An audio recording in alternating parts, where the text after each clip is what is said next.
of the ear. And it's very important not to get carried away with detail at this point in the sculpture. Just 3 edits to make the ear. One big one, the cut, and a little one there for the little bit at the bottom of the ear.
I'll place it down here to get reasonable shape of the ear going.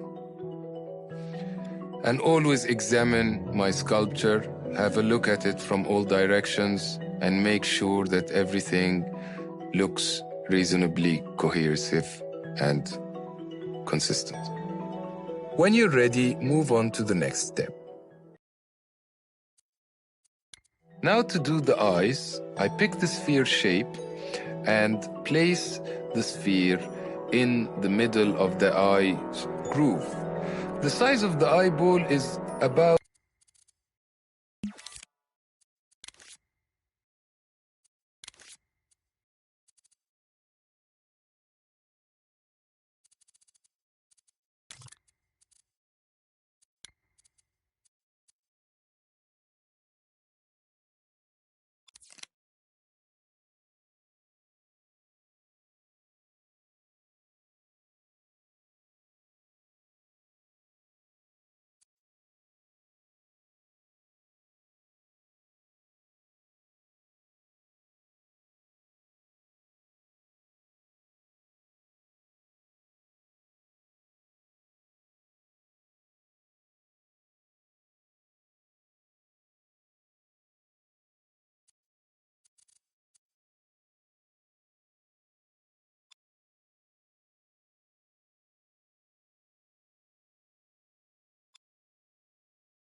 about half of that shape. And the distance between the two eyeballs is another eyeball.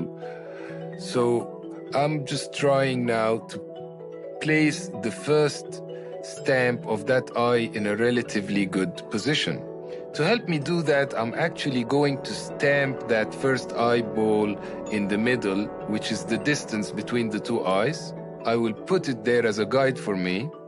And then I will put the eyes in the socket. I'm pushing them back because they're not as front as the one I put as a guide. Now that I've placed them with the distance between them reasonably right, I can delete that using the delete tool, and that helped me just place them relatively well. And I'm still going to move them back and front just by eye to make it convincing. There is a lot of by eye decisions in sculpture that you have to embrace. Now that I've placed the first eyeball, I can do my simple eyelids, or the first structure of eyelids, by using a cylinder and squashing it with the form gesture. And now to do the eyelid, I will stamp 3 cylinders on each side to get the relative shape of the eyelid around the eyeball. Now, because this is all one sculpture, I am not thinking about articulation or any of that. This is one sculpture designed to all work as one piece. If I wanted to articulate the eyelids, we would do them in a different way. So I'm doing 3 stamps for every side of the eyelid.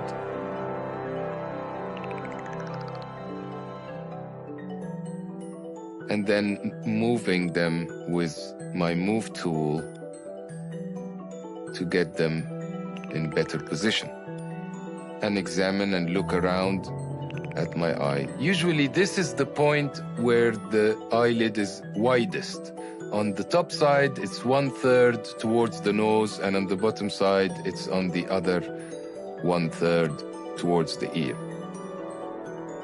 And now we have a basic shape of eyelids around the eye ready. And now we have blocked out the first stage of the head. I think it's a good time to practice this, get your head around it, and when you're ready for the next stage, go to the next step.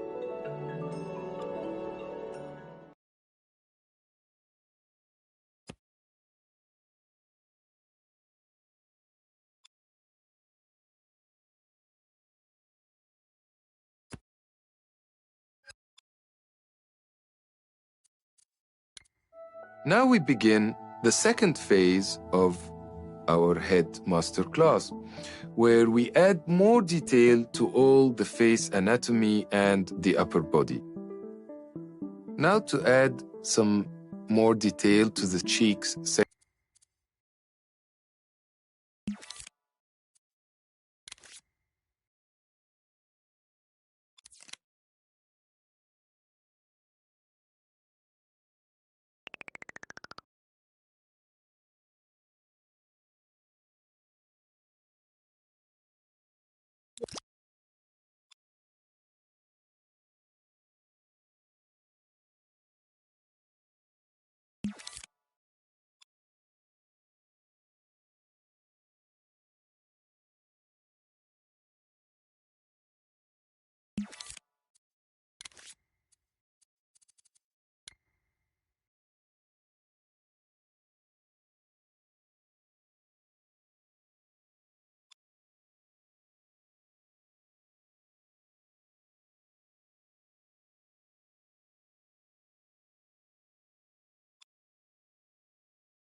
section.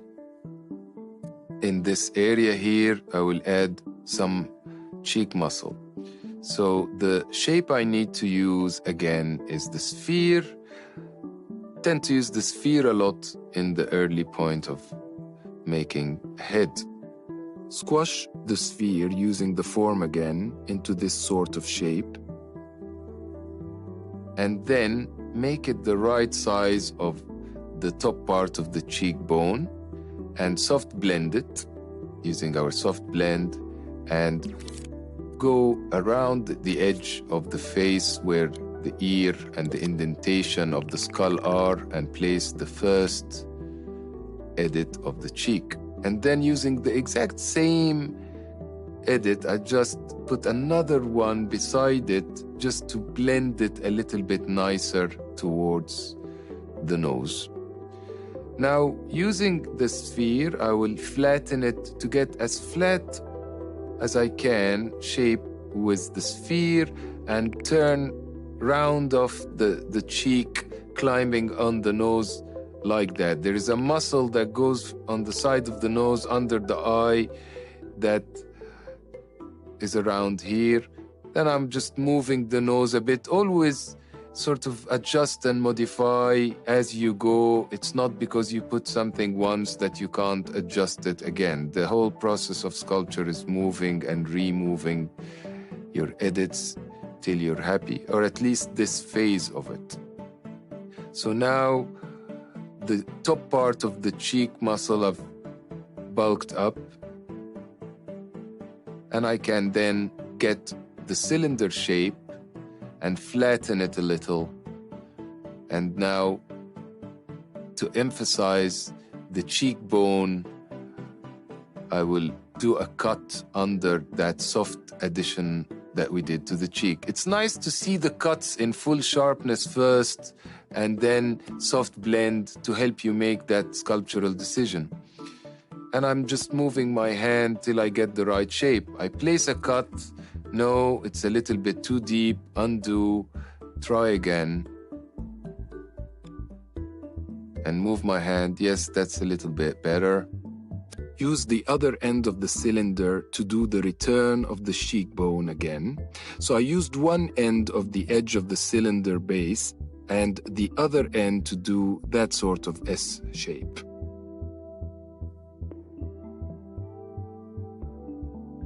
The base with soft blend on acts as a very gentle push tool that I use to just squash the cheek a little. And then I'm still moving this little muscle around. It's really just supposed to take that curve of the cheek and have a nice rounded effect from one side to the other. When you're happy with your shape, click the arrow on the video to go to the next step.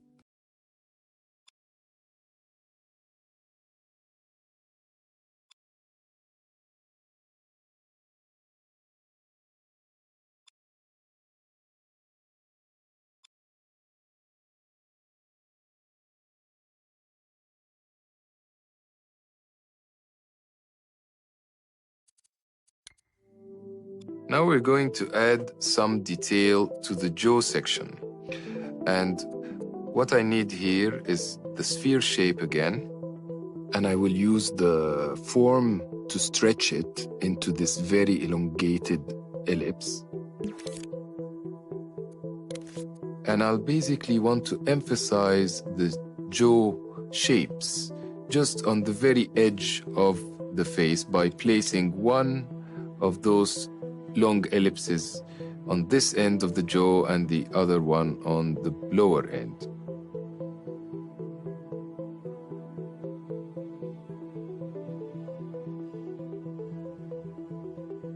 And then I can go back to my Move tool by pressing Circle button, and I will move it to the exact edge of the jaw. And this other one, I want to just move it a little bit further, like that. And now I've got like my jaw edge emphasized, I'll give some detail to the nose. Go to the sphere shape and subtract.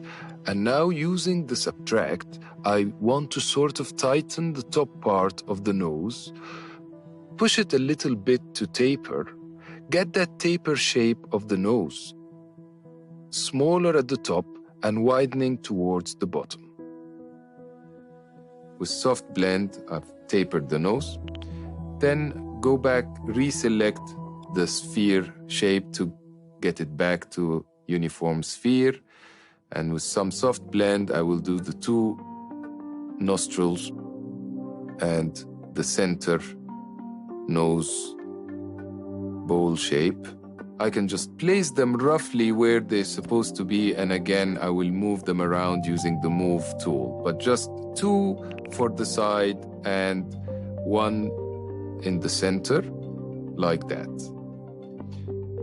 And then I'll do another long, elongated ellipsoid for bulking up the middle section of the nose, again using the soft blend tool. And you can see we've already changed our nose shape from a square or a cube form to something more organic. Now, using the move tool, I will just move around my different edits to try to get them in the right place. You can see me adjusting it, and the nose shape is getting more convincing. Again, the main objective in this phase is to block the nose form. I don't have to get it perfect, but I'm trying to get it take form and prepare me for my next stage of refinements that is to come. Just adjusting the edits here using the move tool. Now I will pick the cylinder shape to do my cuts, just to make a very big cut at the bottom of the nose to make it a bit flatter at the bottom.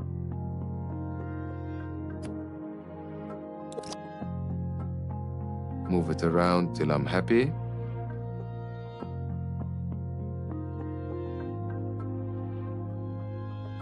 There you go.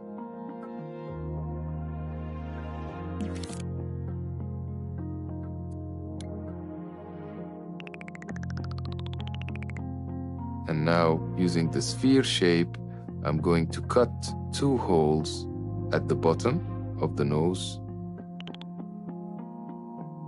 with some soft blend on as well to get the nostrils. And just do one cut and a smaller cut in the front to make it a little bit longer. And that's our next phase of detail on the nose.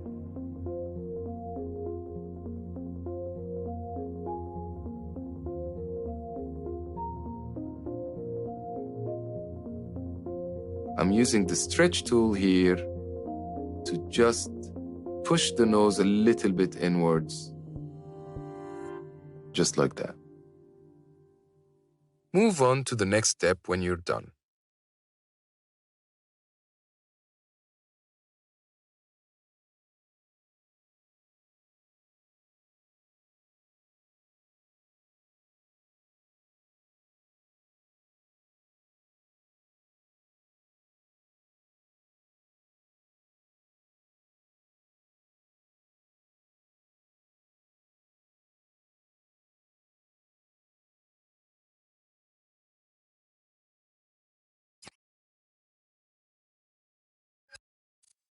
Now to work on the mouth and lips area to add more definition.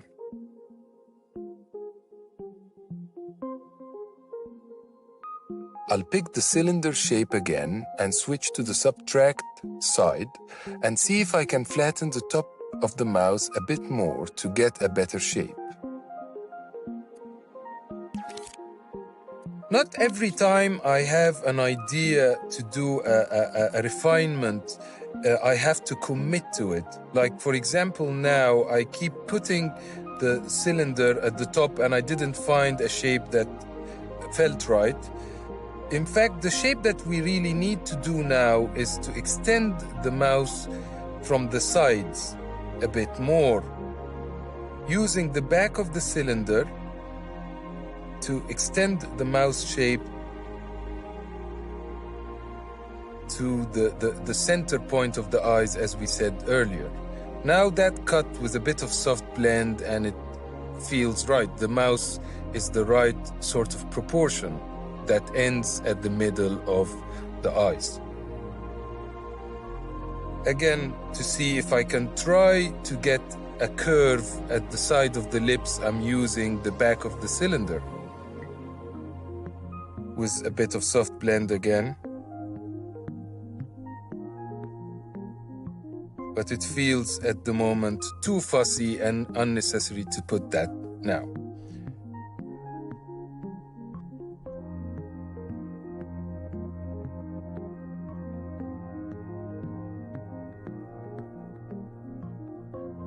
Actually, what we need to do now is to get the philtrum, which is the recessed groove at the top of the lips under the nose. Using the sphere, I will stretch it with form again and add some soft blend. Move around the camera and move my hands in and out till I get the right shape. It doesn't have to be the right depth at the first time, I can change that later, but this is more or less like it. And then for the sulcus, I will, which is the groove under the mouse, I will use the same sphere and with a bit of soft blend again create that groove. Now the mouse is starting to shape up more. The next thing I want to do is to create the definition at the bottom of the lips. Using the cylinder again, I will stretch the shape and use the back side of the curve, the base of the cylinder, to get the definition of the bottom of the lips. Again, using a tiny bit of soft blend. That's more like it. Once you have a cut you like, move on to the next step.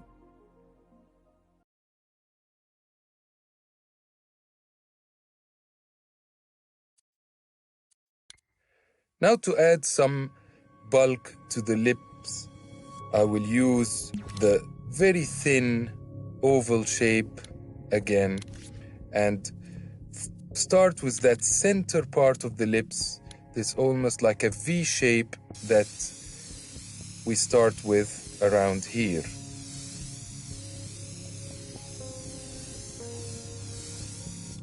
It's important to look at the lips from the side and the front all the time because the decisions have to work in all axes.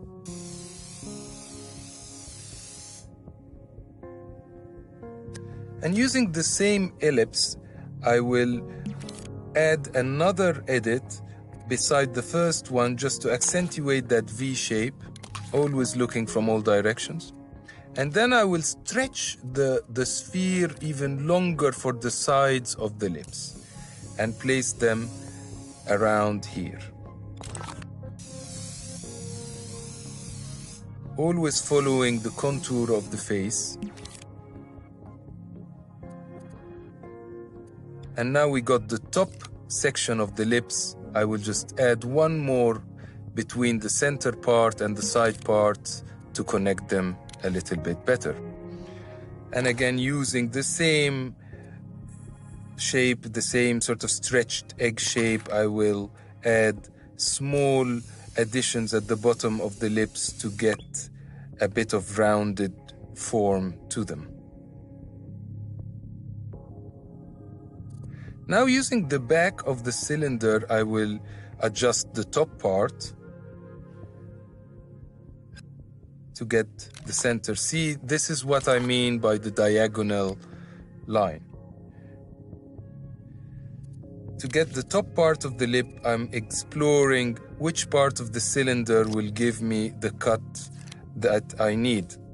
So I first try this side and look at it from different angles.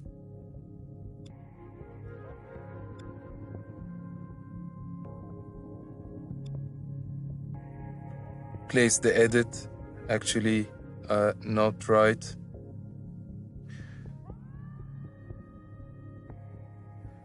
Then I'd actually make a simpler choice of just using the flat side of the cylinder and push it like that. Every little turn of your hands creates a slightly different result.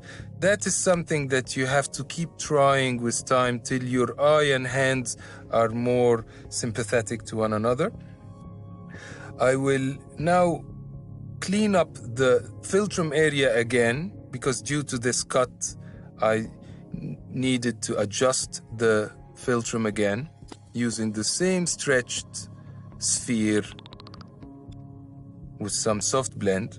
And then to accentuate the borders of the Philtrum, I'll use a very thin stretched sphere and place it like that with some soft blend to accentuate the Philtrum. But to make the hole a little bit less deep, I will put an edit inside there to make it less deep. Move on to the next step when you're ready.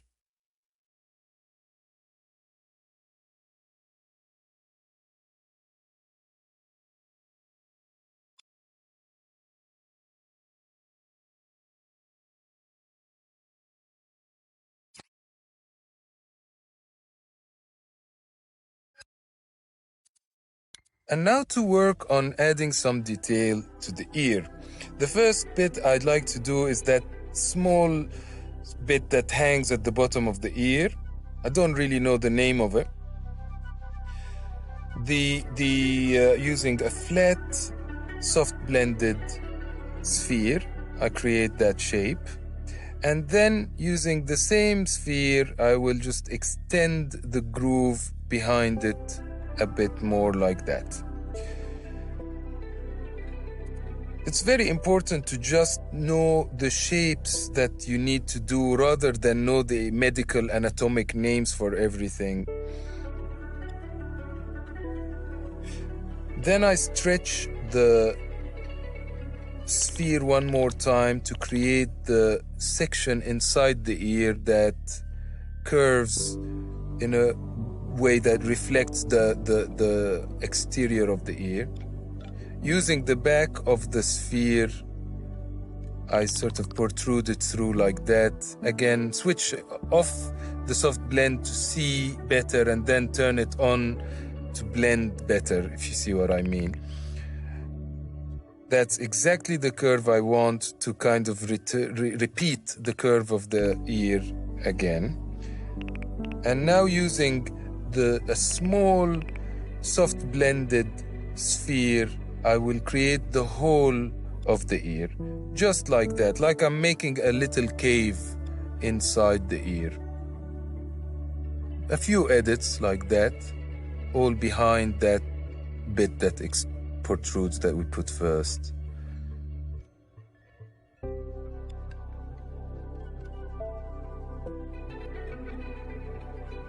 So did about a bunch of edits like that. So now I will use the cylinder to shape or carve the shape of the ear a bit better. So I'll flatten the top with a bit of soft blend like that. Every ear shape is different, so now these are kind of artistic license choices. Some people have very rounded ears, some don't, but I'm just showing that it's nice to mix some sharp edges or some flat edges with rounded ones. Always gives a nicer quality. Now this part that we've done before, I will use the sphere to create like a Y shape inside, and that is using the soft blend, gives you that sort of bit, and now you have the ear getting more detail. When you're ready, move on to the next step.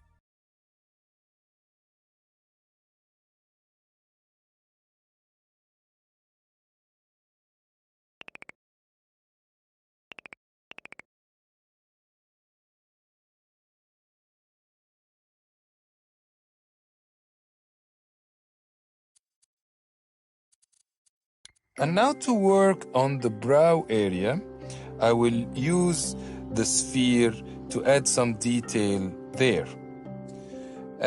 So before I add some brow detail, I will do one little cut at the top of the nose using the sphere and some soft blend to get that little indentation at the top of the nose, like that.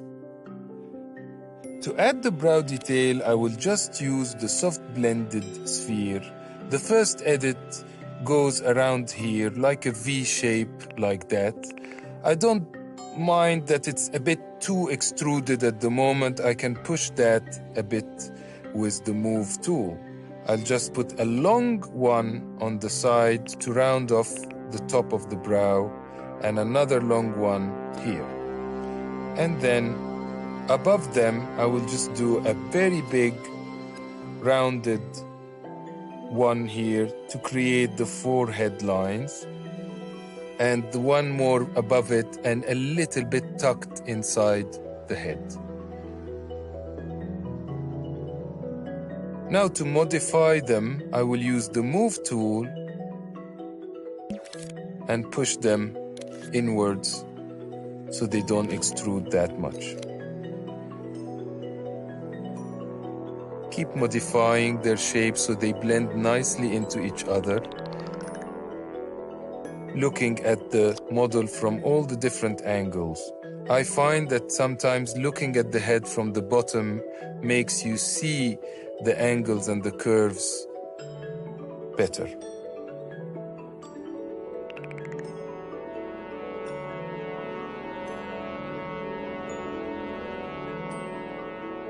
One more edit I need to do is on the cheeks here, under the cheekbone indentation that we did before.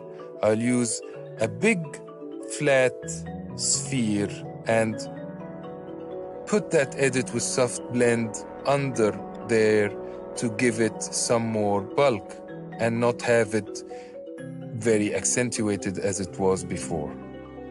When you're happy, move on to the next step.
Now to add some detail on the neck and torso section. The main shape I will use is the sphere, and the first muscle I'd like to do is the one that goes from behind the ear all the way around the neck to meet at the center of the collarbone. Now this is kind of an S-shaped muscle, so I'm going to do it in several steps. First, I'm going to stretch the sphere into a long, thin one using form, and then place it behind the ear like that, and with a little bit of soft blend as well. I keep moving my camera around to try to get it in the right angle. And scale it up as well with the uniform scale.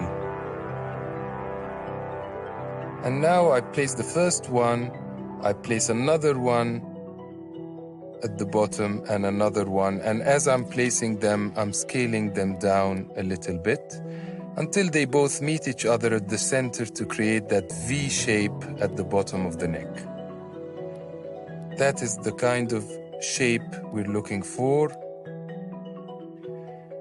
Now I'm going to bulk it in the center, as that muscle is biggest in the middle of its journey, with a bit of soft blend like that to blend it more.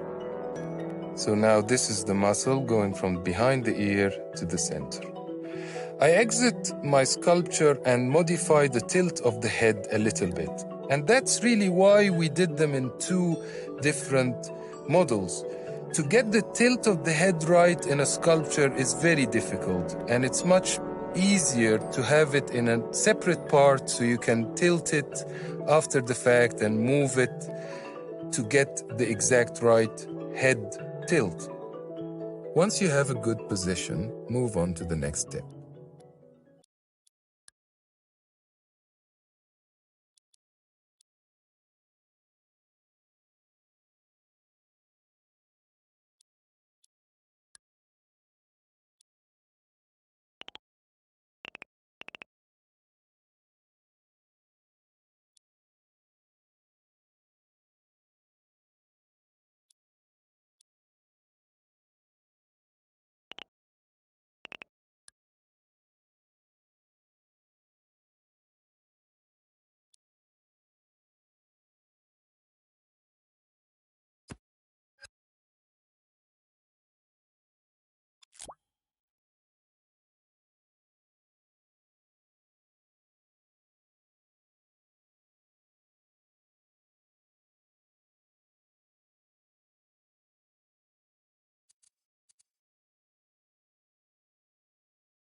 Now I go back to the neck and add the muscle that connects the neck to the shoulders. This is like the trap muscles. And I will stretch my sphere with a bit of soft blend and descend from the neck, slope towards the shoulder to create the slope arch like that.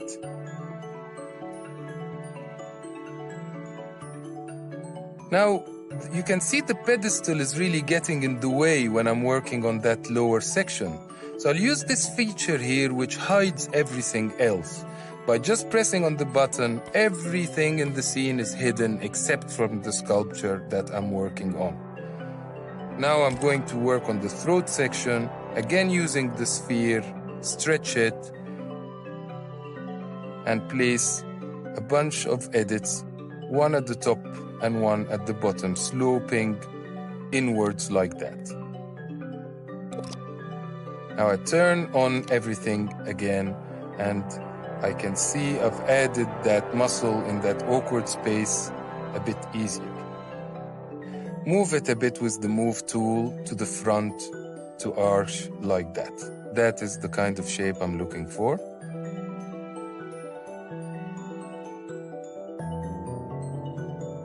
Just like that.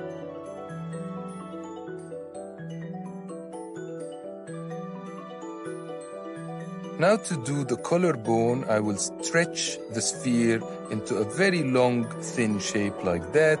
And from that V shape that we did earlier, with a bit of soft blend, I'll place the first edit of the collarbone and then the second one. The second edit, I'll make it a little bit more horizontal than the first one, which climbs upwards a bit.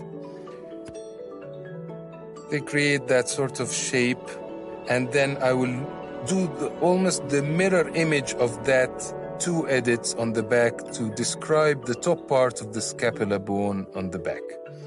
These are the bits that we need. And now, to connect the neck to the shoulder, a little bit of using the same stretched sphere to create that muscle and vein that goes from the throat outwards like that. We're not doing every muscle and every vein, we're just picking the important ones. Again, to flatten or to bulk up this trap muscle, I will add an extra edit here. And then turn and see the neck from the back, and to fill in that indentation or that gap, I will put that sphere with soft blend to fill in that space. We're not really doing all the anatomical information, but as you can see, just using a bunch of spheres, we have taken the neck and upper torso to a more refined result.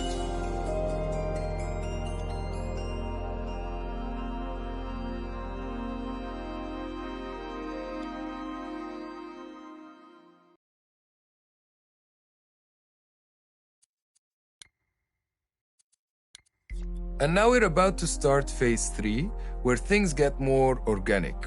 This is actually my favorite phase, because you can really express your own individual style. Here we go. And now for the third phase, we've sped up the video a bit more because we're focusing more on techniques rather than the step-by-step operations. Again, using the soft blended sphere, I will carve the top part of the nose and that section beside the eye that gives the eye a more the surround groove it needs. This is a stage where you rely more on your feeling and your eye, like this tiny little bit in the eye, and to add the wrinkles, for example, beside the eye, I will use the soft blended sphere. I usually rely at this stage on the soft blended sphere to add detail and the cylinder to cut and to create the lines. With a soft blended cylinder, you get quite nice lines, like here to do the wrinkles. I'm using the cylinder and using the soft blend to get those marks, while adding with the soft blended sphere gives a muscle-like structure. I used a very thin sphere to make that indentation behind the nose, to carve the shape of the cheek and how it meets the nose. And you can see it's like in clay when you're carving little details, using a mix of the soft blended cylinder and the soft blended sphere. I'm creating that mark here. And now it's the time to sort of pick up any little pieces that I want to tune or refine. This part here where we did the Philtrum before, I curve a bit so the curve can come outwards like that using the sphere. And this is a stage of sculpture that is more about small marks and small details, turning around my head and seeing what needs work, adding a muscle here or there. There is that muscle under the mouth, and using the cylinder to carve now my chin. It's nice in sculpture to not have everything grounded. It's nice to have that chiseled, faceted look. And you still keep the curves that you've created before using the sphere. But now using the subtract, I make accentuations and create these facets that give a nicer sculpture quality.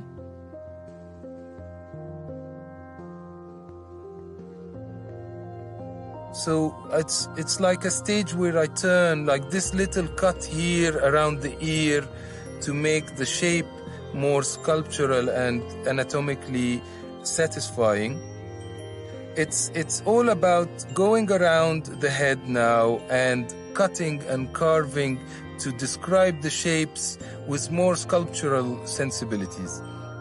Click the arrow on the video to go to the next step.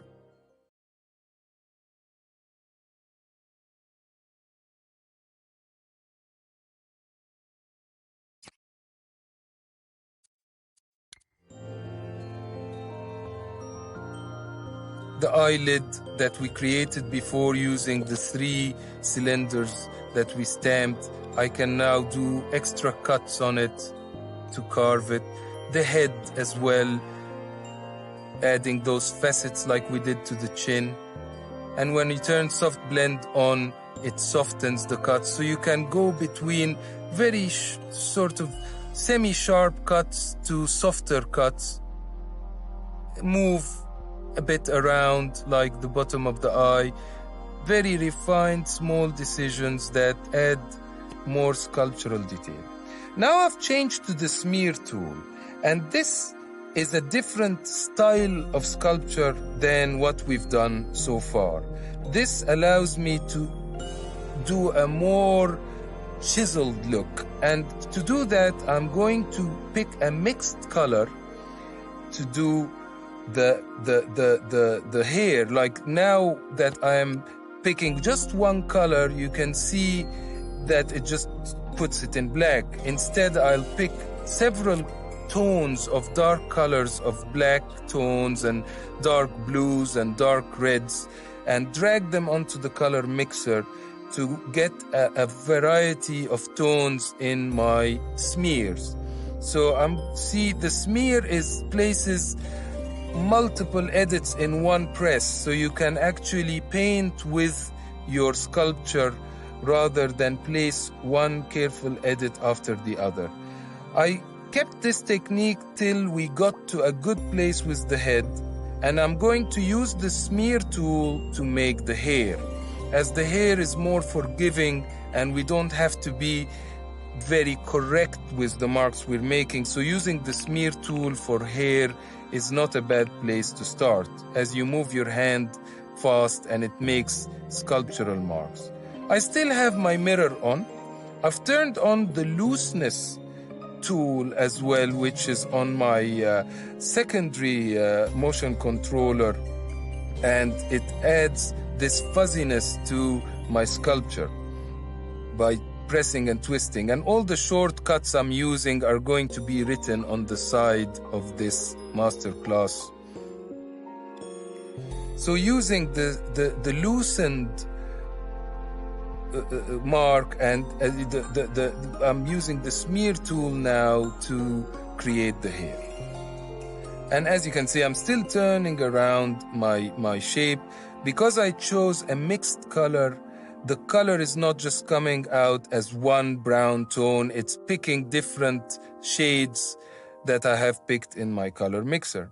And I'm just carving around the head that I did before, making the marks of the hair, still using the mirror to do the first part and not really worrying too much about getting the shape perfect because it's the hair. Now I'm going to turn the mirror off to get an asymmetrical design for the hairstyle, putting just different marks to suggest the shape of the hairstyle. And the nice thing about the loosening tool, which allows you to make your shapes more impressionistic and fuzzy, you can always tighten it again to do a tight cut like that, and then you can get a variety of texture. You don't have to have it all fuzzy. You can do a fuzzy mark and then a sharp cut. And between the techniques that you can arrive at, see here I am changing the looseness while I'm working to variate the texture of my model, using different cuts to form that hairstyle. So it's nice that although I placed earlier the shapes without that much intention, using the cuts I now can carve the silhouette into something more appealing, and using the cuts to create indentations that suggest hair direction. This stage you can spend ages and you can do the whole sculpture in that technique, but I mark and so using the smear tool for hair is not a bad place to start, as you move your hand fast and it makes sculptural marks. I still have my mirror on.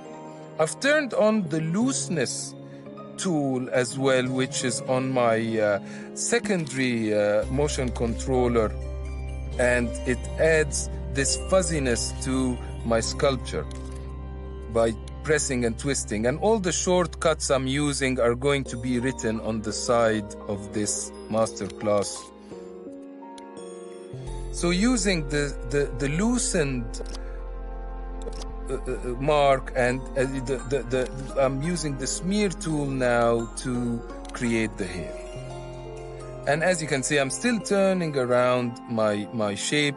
Because I chose a mixed color, the color is not just coming out as one brown tone, it's picking different shades that I have picked in my color mixer. And I'm just carving around the head that I did before, making the marks of the hair, still using the mirror to do the first part and not really worrying too much about getting the shape perfect because it's the hair. Now I'm going to turn the mirror off to get an asymmetrical design for the hairstyle, putting just different marks to suggest the shape of the hairstyle.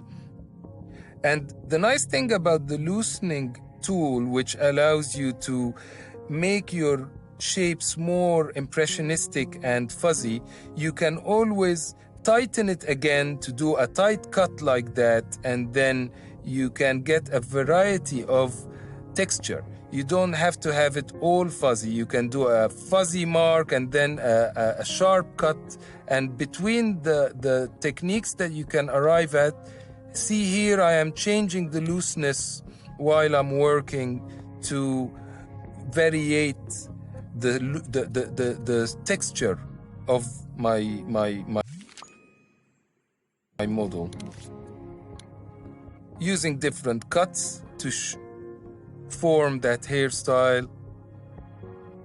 So it's nice that although I placed earlier the shapes without that much intention, using the cuts I now can carve the silhouette into something more appealing, and using the cuts to create indentations that suggest hair direction.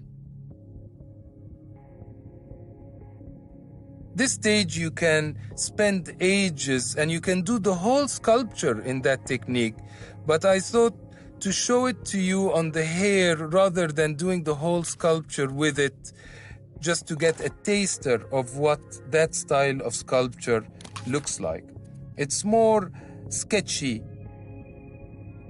I will continue to add more detail in the next step.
In that technique, that a version for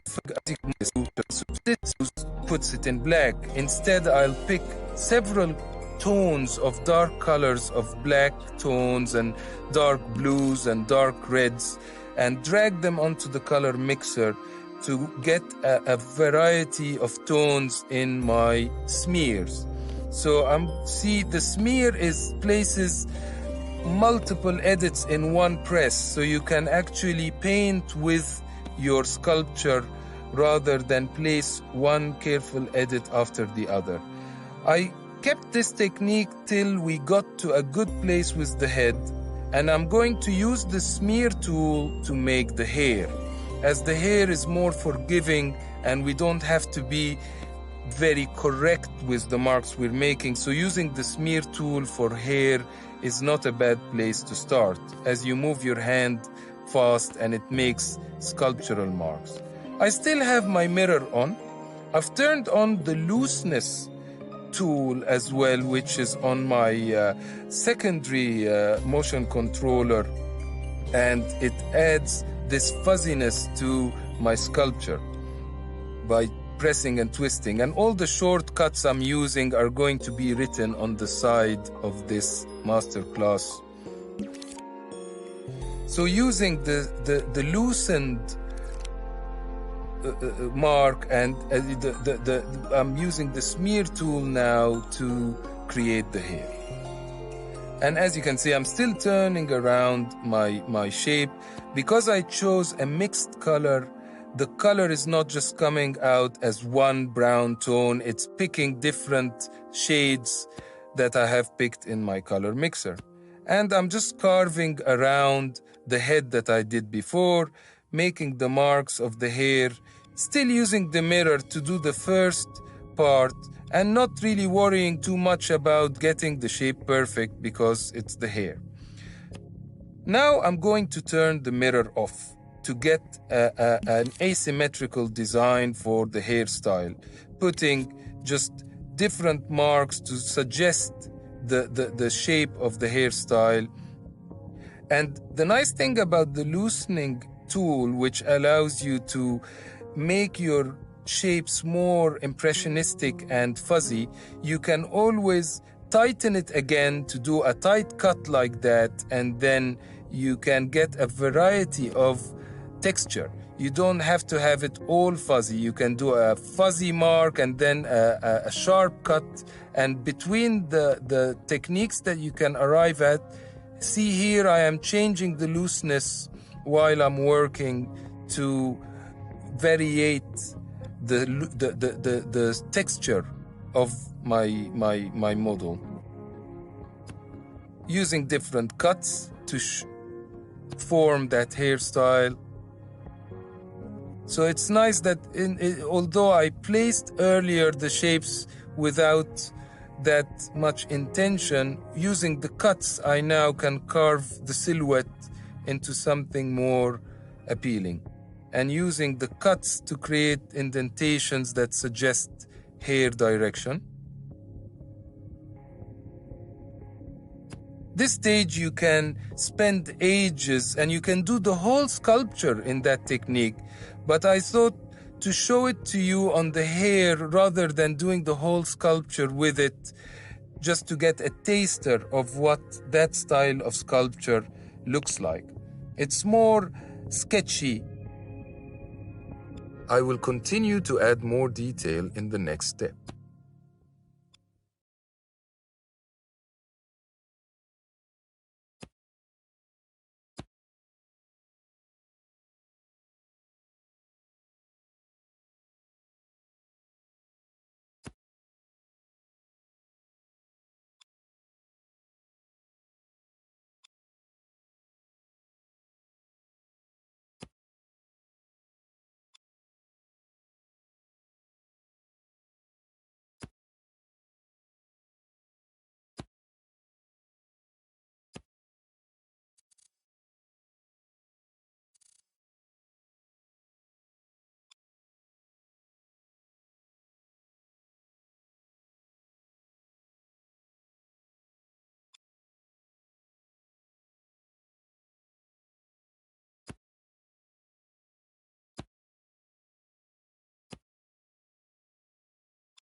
It's nice to zoom out and zoom back in to see what you're doing, and from a distance. Now I picked the spray paint tool, which allows me to paint my model after the fact without adding any sculptural form. You just pick the color and then you paint over your sculpture. I'm going to use this, and I'm going to soft blend it using the same soft blend button and gesture from before. I can soft blend the color instead of the form. And I'm going just to choose different tones of color to paint my head and put some dark parts in the dark sections. It's always nice, even though we have light describing all the shadows, it's nice sometimes in the areas of grooves to add darker tones in them. And now I'm just painting with a very light opacity where the hair meets the head to suggest a blend of hair onto the skull, onto the head. And the thing I'm going to do after that, this is just color, and I can pick color from my object, which I'm doing now. I'm using the color picker, and it allows you to pick colors from the scene as well as mix them. That's one of its perks. I'm also painting looseness on my model. So even looseness is a parameter. You can pick the looseness tool and make an area that was initially sharp more fuzzy after the fact as well. So you can use that technique to do facial hair, for example. First, I'm going to color the beard section with low opacity green or greenish brown, and you can decrease the opacity of your marks so they don't appear in full opacity. That helps you get more of a blended color. So I'm first painting the beard section or the stubble section with that color, and then get the looseness tool and dial up the looseness. And when I paint over the model, it gets a bit more fuzzy in this area, giving a suggestion of stubble.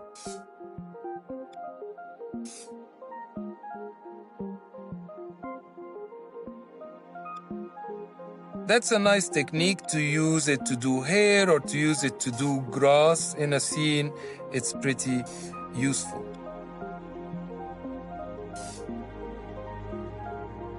Going between painting, and this side of the model is appearing more green because there's a blue light hitting the face, so that's what makes it look a bit greener. Click the arrow on the video to go to the next step.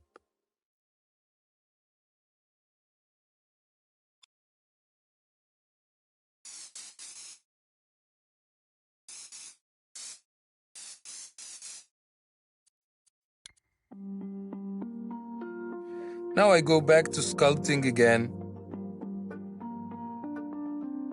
So you can jump between sculpture and painting. Using the smear technique, I just carve a few bits here and there to get, again, this imperfect result. It's nice to not have everything feel like it's made out of soft balls. The balls or the spheres were useful to start with to get the general shape of the model, and then you can start carving with the smear tool just very small indentations like that for the chin. You can spend ages on that stage and really take the model to a very handmade quality. I didn't want to spend all the masterclass doing this technique, as this is something that you will spend time and find your own marks, but I just wanted to give a quick display of what it looks like to use it on top of a more careful process. Now I want to color the eyes. So I'm going to first darken around where the eye meets the nose, use some darker tones there. And also on this side of the eyelid, we also tend to have it being darker. Sometimes these are just shadows really, but I think painting a little bit of that accentuates the model and makes it look more convincing. To describe the eye in one sculpture, because in this masterclass we're not doing the eye as a separate element that we articulate and have the eyelids close and open. This is more of an illustrated solution rather than an animation-friendly one. So I'm just going to create a indentation for the eye where the eye goes. And now, instead of adding the iris in the same sculpture, I'm just going to do a new sculpture just for this black bit in the center of the eye, so I can choose a different material, as we only have one material per sculpture. So for this section, I'm going to use a shiny material to get just that little bit of shine on the iris.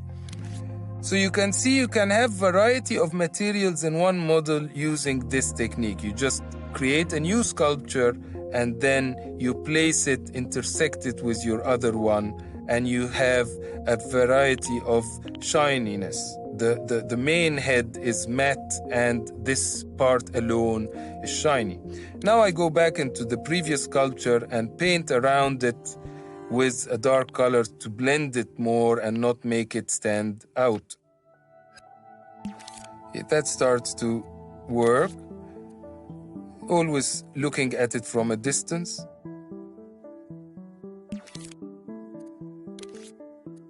Once I'm happy with it, I take a copy of the sculpture that I did using the clone tool in assembly, and I copy it back in the sculpture again to color around and blend it with the sculpture. There you go. We've got shiny eyeballs here, or shiny irises that have a little bit more of a convincing result. I will continue to develop this area in the next step.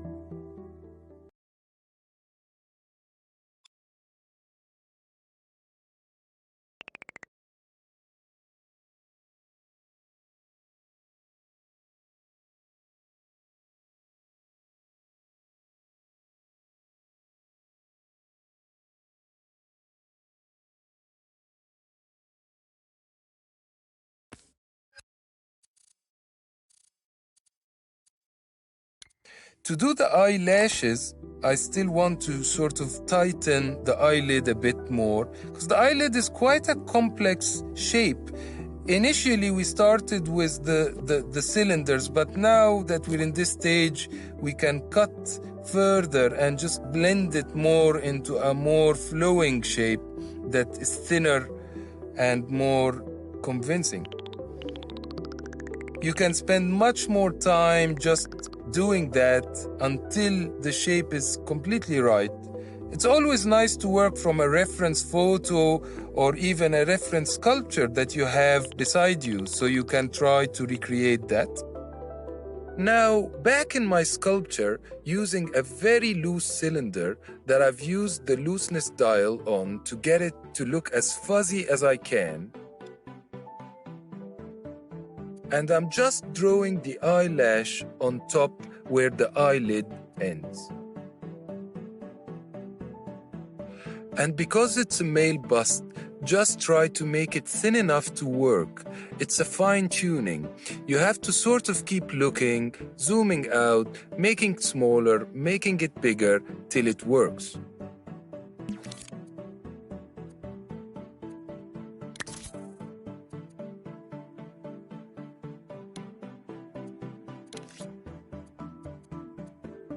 Again, using my mixed color to do the eyebrows, using the same technique we used in the eyelashes, very loose, and it's because within the sculptures you can have the varying looseness that we used in the hair and the stubble. Now I'm adding those very small stretched cylinders with looseness on to give that result.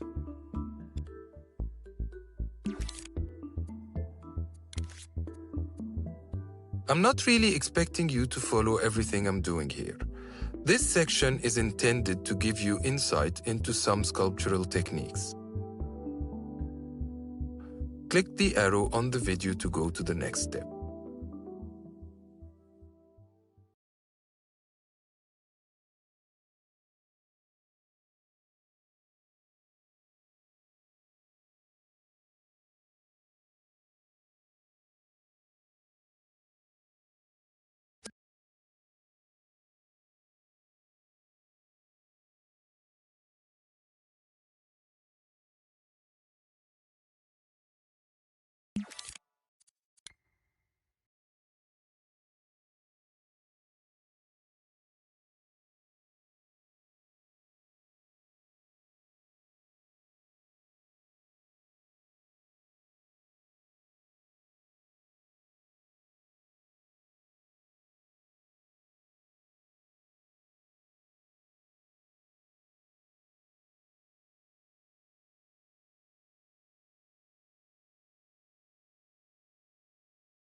Adding and cutting and carving the shape can go on till you really get to a very high level of detail that finds the right balance between the detail of the head you want to do and the sculpture stylization. Sometimes you will want your sculpture to be very soft and all realistic, or you want it to be very faceted and stylized. At some point, we will have many different sculpture and art classes to talk about stylization and techniques. The bottom part of the eyelid is much smaller than the top part, just enough to describe the shape of the eye, and it's towards the outside rather than it going all the way to the inside.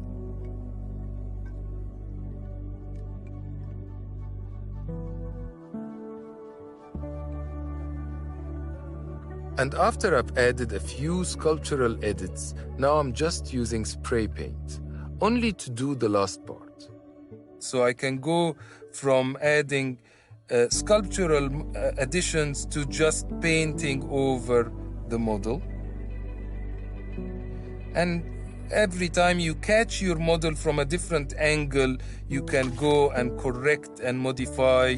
Here I'm making where the hair meets the skull or the head flatter so it flows better. That's the purpose of moving around so much, that you keep seeing different angles and questioning them and refining them further. The coloring as well, you can keep layering, adding dark tones and then adding light tones on top of the dark tones to make them more blended.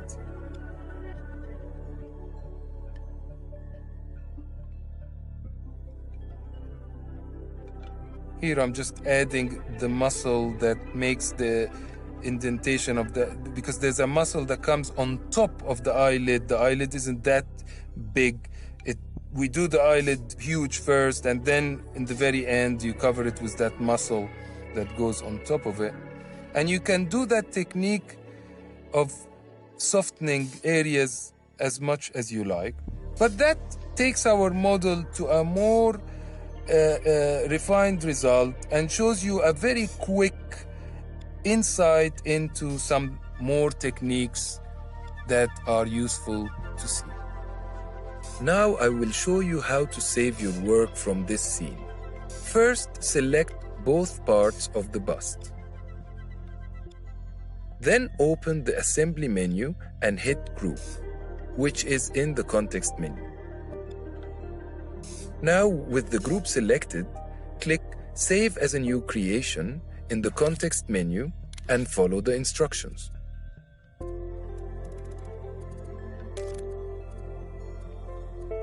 So there we have it. That's the end of our Sculpture Masterclass.